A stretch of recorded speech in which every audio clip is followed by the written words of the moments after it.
Me did the Honorable William Brafo, Assembly Member for Asimbrum Electoral Area, incoming NPP Equipment Youth Organizer.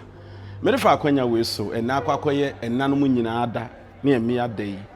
Me wish won, na me sire Awurade nhira edema won. And no baby tie me bia no, ye sire Awurade nhira edema. Ni titiru me yere Joycelyn Anka Lamte, and na me maame Mary Wusia, ne me nsenom ne me namfofo me nyina.